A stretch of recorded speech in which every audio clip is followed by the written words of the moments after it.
Welcome back to Faces and Places across the United States. This week's guest is Ayanna in Georgia, talking about her hometown of Boston with Sandra. Welcome back, Sandra. Hello, everyone. Thank you, Melissa, and apologies for our little delay and our technical difficulties, but we are very excited to be here. My name is Sandra, and I'll be your host today. Today, I'll be talking to our guest, Ayanna. Welcome to our chat, Ayanna. Hello, thank you so much for having me. It is wonderful to have you here in our American English at State Facebook page. We are delighted that you have joined us. Before we begin, we would like to know where people are joining us from today. Please let us know in the comments box. Ayanna, thanks again for being here. Why don't you tell us a little bit about yourself? Where are you from and where are you now? Sure, thank you again for having me. I am born and raised in Boston, Massachusetts. That's my hometown and what I'll talk to you about today. But I'm currently just living outside of Atlanta, Georgia. So you can see from the map here, I'm currently in the Southeast region, but I'm going to be talking to you about the Northeast region. That is wonderful. So tell us a little bit about the weather. What is it like today in Georgia? So today is warm. It's 77 degrees Fahrenheit, which is 25 Celsius. Oh, that's pretty pleasant. Wonderful weather for you today. Not too hot, not too cold, just perfect. Here in DC, it's getting a little warmer again. We went through a little bit of cold weather, but it's getting warmer again. Beautiful spring weather. So, Ayanna, you say you're originally from Massachusetts. Do you know where the name came from? Yes, I do. I do actually. Massachusetts is a word of Algonquin origin, which is the indigenous tribe from that area.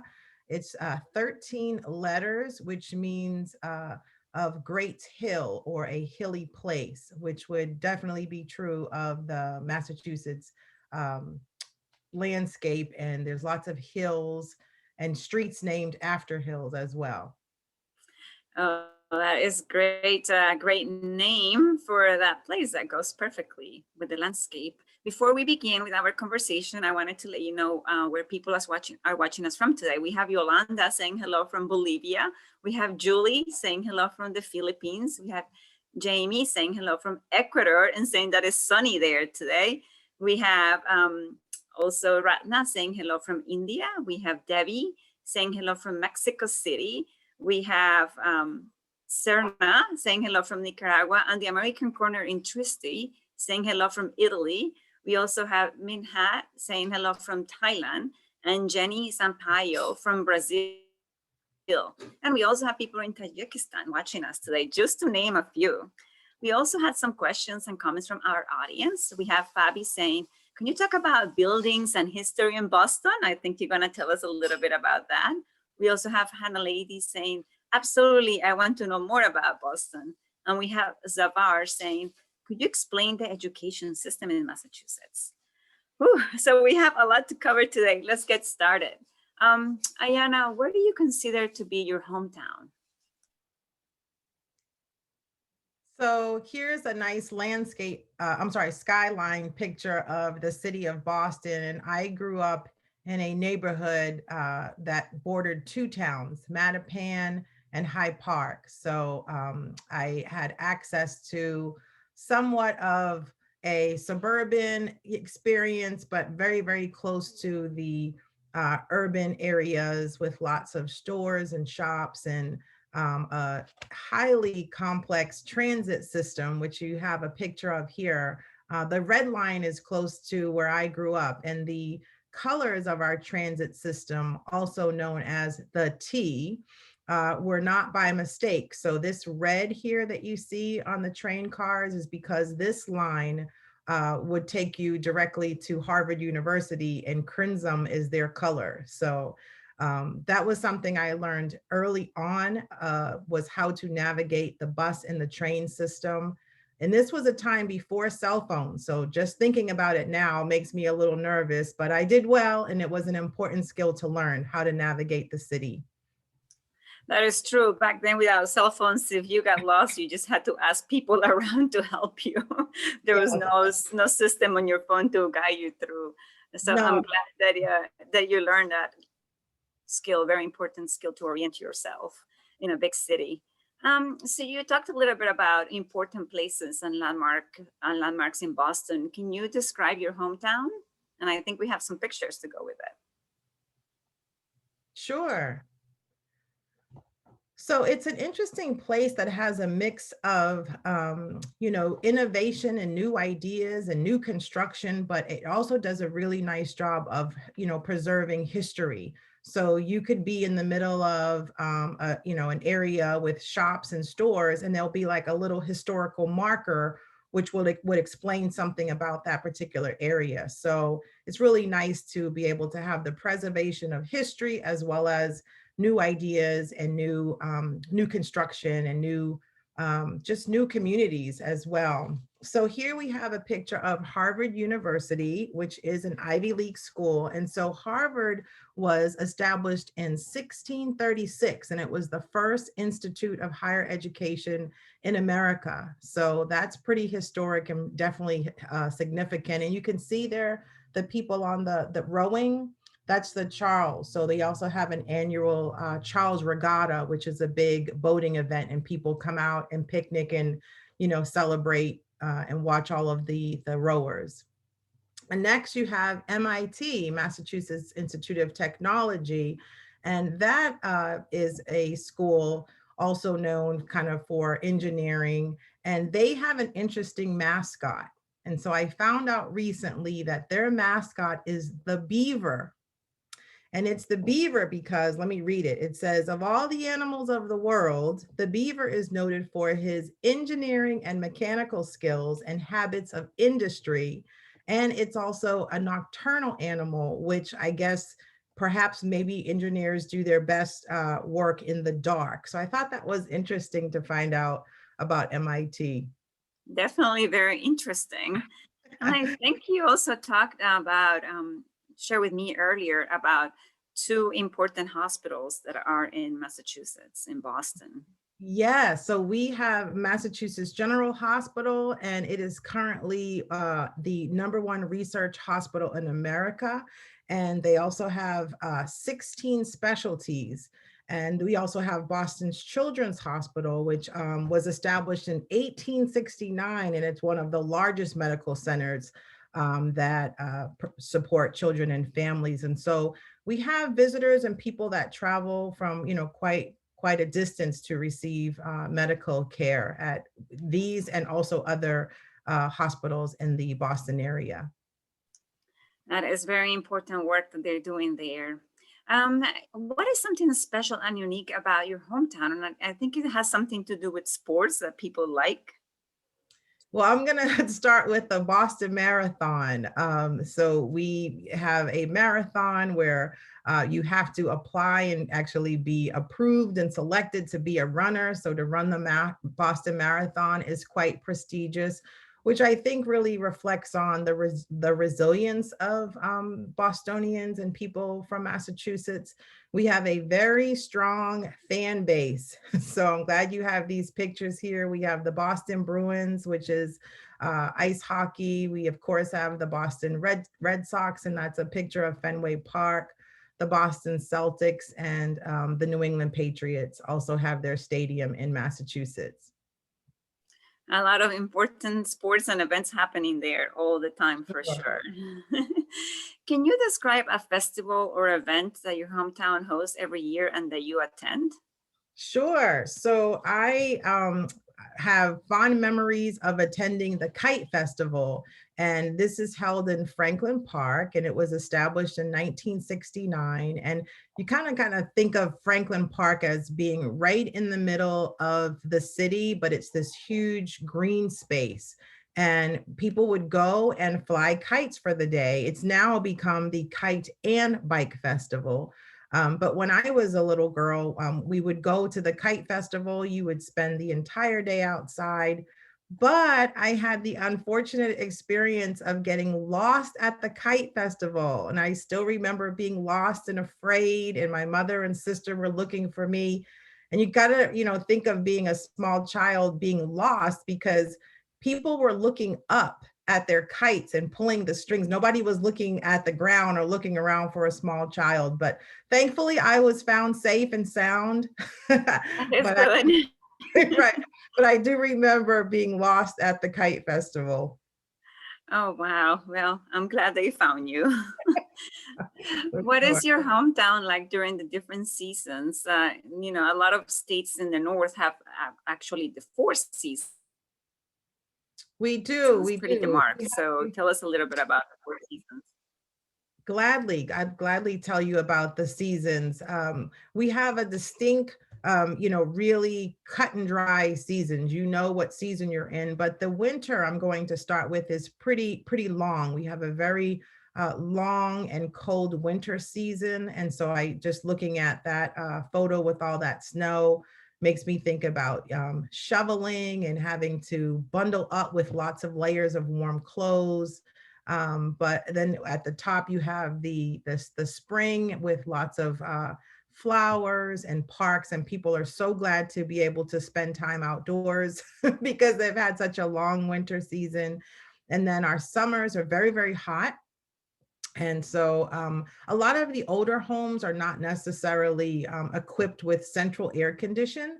So going home to visit in the summer, if I visit a certain relative, I already know to go in and bring a hand fan with me because it'll probably be very warm in their house. And then of course, the fall is just absolutely beautiful. We have lots of foliage and the trees just turn all bright colors of amber and yellows and oranges. And it's just quite a delight for your eyes. So we get all of the colors through all of the seasons for sure. And those pictures look beautiful. If you're just joining us, we are talking to our guest, Ayanna, who lives in Atlanta, Georgia, but she's talking to us about her hometown of Boston, Massachusetts. What is something visitors to your hometown should see or do while they are there? Well, one of the things I think you would like to take into consideration is what time of year you plan on visiting. So if you plan on visiting during the winter months, then you would probably like to visit more of our museums. We have the um, lots of museums and exhibits that are indoors. I believe that's a photo probably from the New England Aquarium, which is a wonderful place. They would have lots of commercials with dolphins and whales when I was a child, and I'd always want to go. And even as an adult, I still go visit the New England Aquarium. If you decide to go in the spring or summer, I believe that's a picture of Martha's Vineyard. And that's a fun journey because you have to drive to Cape Cod and park your car and then take a ferry. It's about an hour ride on a boat to get to the island. And then once you get to Martha's Vineyard, there's lots of shops and beaches and fun things to do there. And of course, delicious seafood. So there's Martha's Vineyard in the summertime. I believe that's a picture of the Charles River, probably in the spring or fall. And then, of course, the city has a lot of walking tours and things you can do for free. And then I see that statue there of those ducks. And so that's based off of a book, Make Way for Ducklings by Robert McCloskey. And it's a story about these ducks who are trying to find a home before their babies hatch. And it's a wonderful story. And I actually have my copy right here. Oh, wow. Look at that. Yeah. So I have my copy of Make Way for Ducklings, which is definitely a Boston classic. It's a wonderful book. So can you tell us a little bit about famous people in your hometown? I know there are quite a few famous people, but there were some that you wanted to highlight today. Tell us about them. Yes. So let's see who we have here on the slides. Well, I'll start with President John F. Kennedy. He was the 35th president of the United States. They are Boston natives, and his brother, Senator Ted Kennedy, served for about 47 years. And so, of course, the Kennedy family has lots of strong ties in history in Massachusetts. And also we have, US Representative Ayanna Presley. She was just elected a few years ago. And so we're happy to have her serving. And then, of course, for Hollywood, we have Ben Affleck. He is a native of Massachusetts. Definitely a lot of famous people there and people that we recognize, and probably people from around the world recognize as well. So I Sure. have a few more questions for you before we end today. Can you describe the pace of life in your hometown?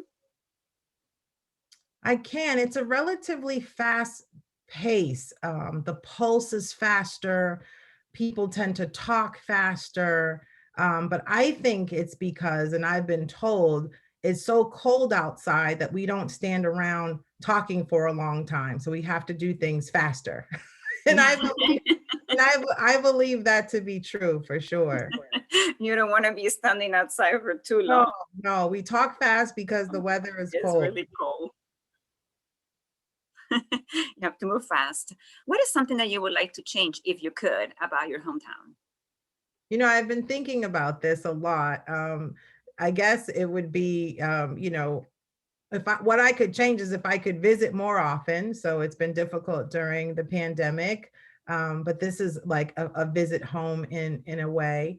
But probably more land space because we have this long name state, Massachusetts, but it's kind of a small state. So I would like it to be bigger. You want more space. So, Ayanna, what do you do? What's your profession? Tell us about it.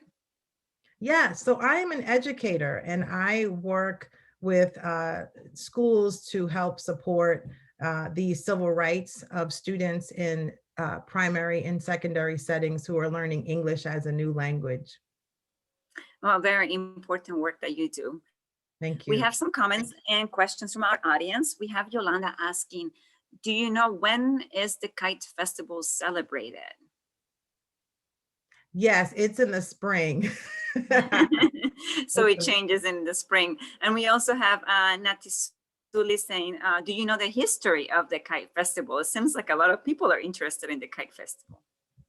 I would like to believe because of its location, it's a form of bringing families out and together in a safe environment, almost like a form of unity within the community, if you will. So it's nice that they have added a biking component. But if you think about the cost of a kite, it's relatively inexpensive. So lots of people can participate. Yeah, everybody pretty much can learn how to do it too, right? There's not a Yeah. lot.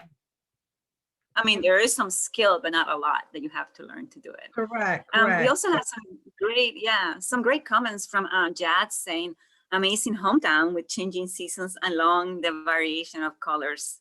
He loves it. And also he agrees that the beaver and the beaver's characteristics, and it reflects what people do with structural engineering. So we have a lot to learn even from our nature.